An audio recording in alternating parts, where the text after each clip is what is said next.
Hello, welcome back. I'm Wire Wizard. For this episode, we took our scout vehicle into the deep mines, and oh boy, did we quickly realize this was a whole different experience from what we were used to up there.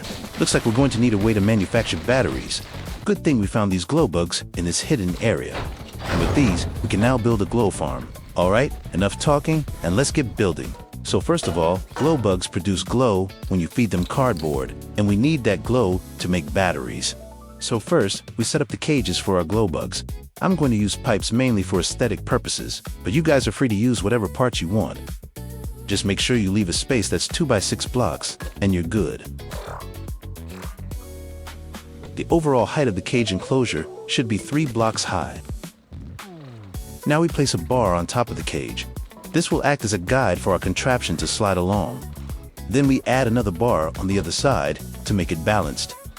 Now, it's important to note that all your blocks and parts need to be connected with blocks. Otherwise, you won't be able to wire your contraption together. Now we place a pipe piece going up, then an elbow pipe going left. Next, we place a level 5 piston here, followed by a pipe, and then a level 4 piston. Set both pistons to their maximum range and set the speed to 2.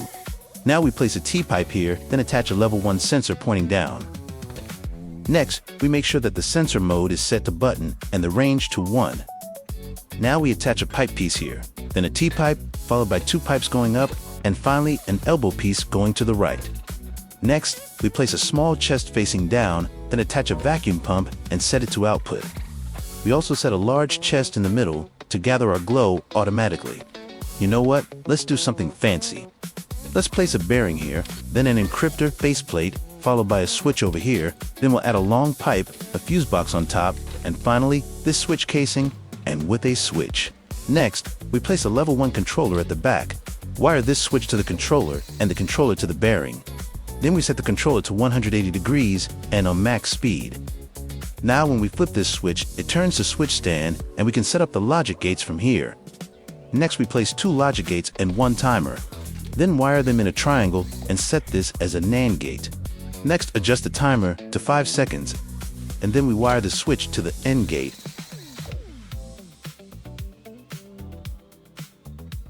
And of course, we color it black so it looks cool. Now that's satisfying.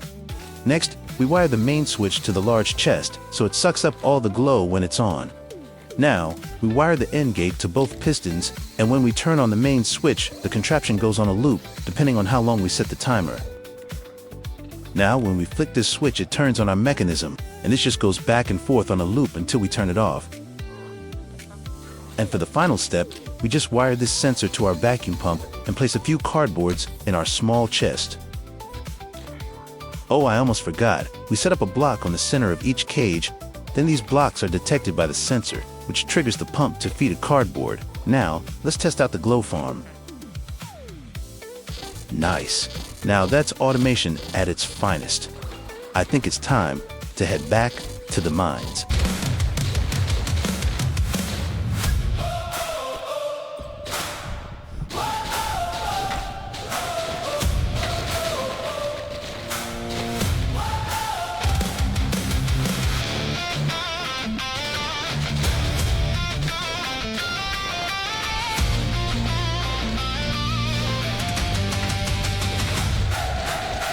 Anyways, I hope you guys enjoyed that. And of course, if you guys got some suggestions on what content you like, leave it in the comments section down below.